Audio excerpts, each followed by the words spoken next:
purificação, deslocamento, injusto, ironia, irônico, quem sou eu na fila do pão?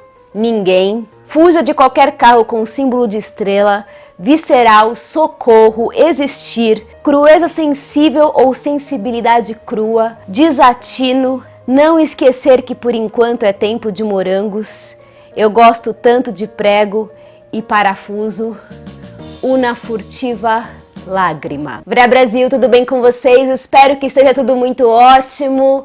Bem-vindos, bem-vindas, bem-vindos a esse projeto maravilhoso Desvendando Clarice, que está chegando ao fim. Esse projeto que consiste na leitura de todos os romances da Clarice Lispector em ordem cronológica. E hoje nós vamos falar sobre A Hora da Estrela, que eu acho que é um dos romances mais populares da Clarice Lispector. Surgiu uma dúvida se leríamos Um Sopro de Vida ou A Hora da Estrela primeiramente. Eu optei por ler A Hora da Estrela primeiramente, porque Um Sopro de Vida foi publicado depois da morte de Clarice Lispector, então ele vai ser o nosso livro para finalizar esse projeto. Um Sopro de Vida foi escrito em 1974 e A Hora da Estrela foi publicado em 1977, em outubro de 1977, um pouquinho antes da morte de Clarice. Aliás, eu acho que tem algo de místico na escrita desse livro, com o processo que a Clarice estava passando no momento.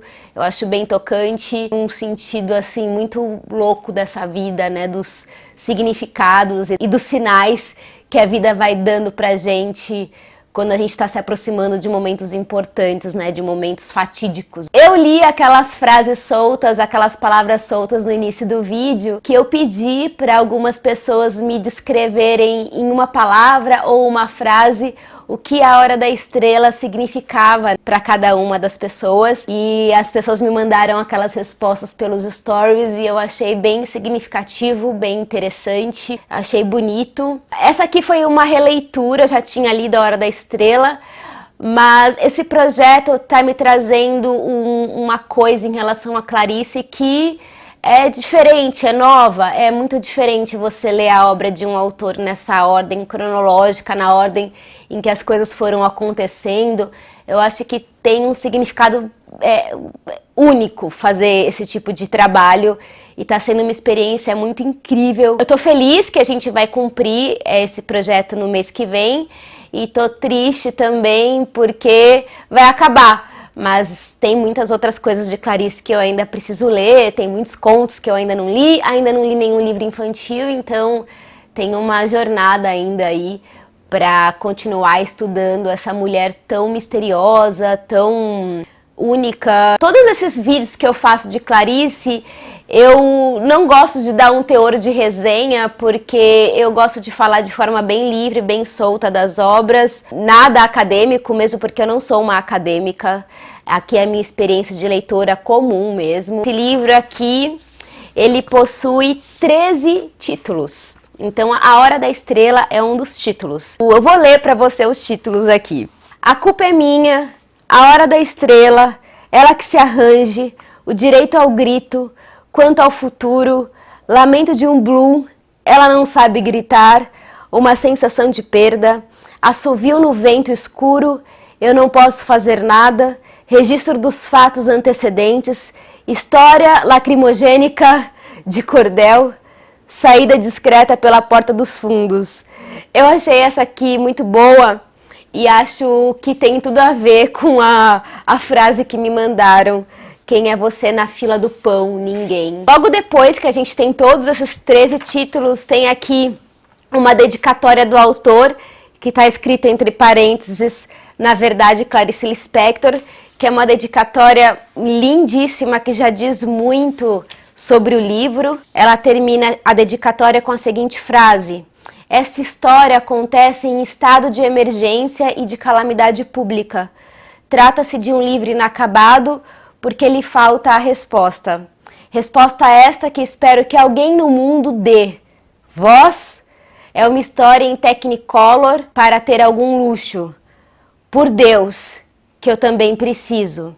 Amém para todos nós. Essa história vai ser narrada por um narrador masculino, que é o Rodrigo SM, né? Tem só as iniciais SM. Só que esse narrador, ele é só um disfarce para Clarice Lispector, porque obviamente é ela que está narrando essa história, porque a gente encontra muito de Clarice na narrativa desse narrador. O narrador fala uma coisa muito interessante aqui: a pessoa de quem falarei mal tem corpo para vender, ninguém a quer. Ela é virgem e inócua, não faz falta a ninguém. Aliás, descubro eu agora, também eu não faço a menor falta, e até o que escrevo, um outro escreveria. Um outro escritor, sim, mas teria que ser homem, porque a escritora mulher pode lacrimejar piegas. Achei muito interessante essa provocação que Clarice faz aqui em relação à escrita das mulheres. Então esse narrador, ele vai até a metade do livro, ele vai conversando com a gente que está lendo essa história, sobre como que ele vai contar essa história pra gente. Ele vai descobrindo junto com a gente que tá lendo quem é essa personagem que ele está construindo. E demora muito tempo para ele revelar o nome dessa personagem que ele está construindo. Lá pelo meio da história ele vai falar o nome dela, que é Macabeia. Então a gente vai conhecer a história nesse livro da Macabeia, que é uma nordestina, uma mulher de 19 anos apenas, é uma menina que está se transformando em mulher, e ela é uma mulher muito simples, muito ingênua, é uma pessoa que foi criada por uma tia e ela saiu lá de Alagoas e vai morar no Rio de Janeiro. É uma história muito triste, minha gente. Eu acho que é difícil dizer o quanto triste que é essa história. Eu acho que eu encontrei muita tristeza nessa história, não só por ver uma mulher tão triste como essa personagem, mas por perceber algumas coisas de Macabeia em mim, como se todo mundo tivesse alguma coisa de Macabeia em seu ser. Esse narrador vai narrar Macabeia como uma mulher incompetente para a vida. Tem um trecho que fala assim: mas ela não é infeliz porque sua autoconsciência é tão rudimentar quanto sua instrução. Ela pensava que a pessoa é obrigada a ser feliz, então era. Eu sempre disse, a minha vida inteira, uma frase que a ignorância é uma dádiva. Porque quanto mais conhecimento a gente tem, quanto mais livros a gente lê, quanto mais filmes a gente assiste, quanto mais a gente envelhece, mais a gente se dá conta desse mundo cruel que a gente vive e mais infeliz a gente vai se tornando. A nossa ignorância em relação a uma série de coisas torna a gente mais puro, mais feliz, talvez. Eu me lembrei muito, lendo esse livro da Macabeia, de alguns documentários do Eduardo Coutinho, um especificamente que eu não me lembro o nome porque apagou da minha memória, que ele faz lá no sertão do Nordeste um documentário com vários moradores de um lugar muito distante, que mal energia tinha na época. E eu lembro que quando eu assisti esse documentário, me deu uma alegria triste, vamos dizer, porque as pessoas, elas não têm acesso a nada do que a gente tem na cidade, a informações, elas não têm nada do que a gente tem na cidade no sentido material, mas elas têm uma alegria de simplesmente viver, de simplesmente estar no mundo, de acordar com as galinhas, dormir quando o sol se põe. São outros valores de vida, e Macabeia é o ser humano nesse estado de pureza, nesse estado que a gente não ambiciona muitas coisas, o que é maravilhoso e ao mesmo tempo aos nossos olhos é muito triste, mas eu acho que ser Macabeia talvez não seja tão triste, sabe? Eu acho bonito esse estado de pureza dessa personagem, né? Não consciência do que é esse mundo tão cruel. E é muito louco o contraponto dessa personagem que Clarice constrói em relação à própria Clarice, porque a família da Clarice é uma família de imigrantes, eles vieram da Ucrânia para o Brasil e o primeiro lugar que eles encontram morada é no Nordeste, como se Clarice revisitasse as suas origens. E até Clarice, numa entrevista, não me lembro se era uma entrevista, eu cheguei a ler no livro, na biografia dela, que ela diz que é como se as coisas não tivessem se dado de tal forma na vida de Clarice, talvez ela tivesse se transformado numa Macabeia, só que ela teve várias possibilidades na vida, né? a vida dela tomou um outro rumo. Esse contraponto, né, do intelectual com o ingênuo me parece uma coisa muito significativa, principalmente quando a gente pensa que essa história se passa no final da vida de Clarice. E ela narra, né, a Macabeia como uma pessoa seca, né? Em alguma passagem do livro ela fala que ela tem os ovários secos. E Clarice, ela morre logo depois que ela publica esse livro de um câncer no ovário, né? Então tem essa relação, né, com o ovário, com a vida. O derradeiro dessa história é o encontro com a morte. Não é muito maluco uma pessoa escrever sobre o encontro com a morte um pouco antes de morrer? Teve uma adaptação desse livro em 1985 para o cinema, dirigido pela Suzana Amaral. E esse filme está disponível no YouTube, então vocês podem ter acesso a esse filme de maneira muito fácil. O filme é uma obra de arte maravilhosa. É claro que quando a gente vê com os nossos olhos de agora, a gente vê várias questões ali que tem a ver com tecnologia, muito mais do que com a obra em si. Para a tecnologia que se tinha na época, o filme é maravilhoso. E a gente tem como a personagem principal, a Macabeia, uma atriz chamada Marcela Cartacho, que ela é uma nordestina.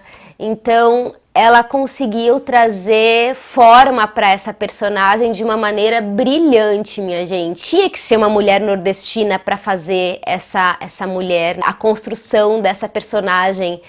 Você vê a Macabeia, você não vê uma atriz fazendo a Macabeia. Isso é uma das coisas mais incríveis de experiência com a interpretação de um ator. A gente não tem a figura do narrador, eles tiram essa figura do narrador que vai tentando construir essa personagem e coloca só a essência, né, que é a história dessa mulher. E tem um momento no livro que a Macabeia ela vai consultar uma cartomante. E essa cartomante no filme é feita pela Fernanda Montenegro de maneira impecável, como tudo que Fernanda Montenegro faz. Então acho que vale muito a pena ver essa adaptação para o cinema, que é uma obra-prima. Eu fiquei muito com esse pensamento na minha cabeça do quanto que a gente é arrogante e a gente esconde essa parte nossa que é do sentimento mais puro, que é do simplesmente da gente existir, que é esse estado de bicho que tem aqui em algum lugar nosso, né? Porque o bicho, ele está ali, ele existe e ele vive e sem muitos questionamentos. E somos todos Macabeia em alguma instância, e se você não consegue enxergar a Macabeia que tem dentro de você, faça um esforço, porque eu acho importante essa conexão com esse nosso lado mais bicho, com esse nosso lado mais irracional. Eu sei que tem uma edição super especial que a Roku lançou, né, com textos de apoio e tudo mais.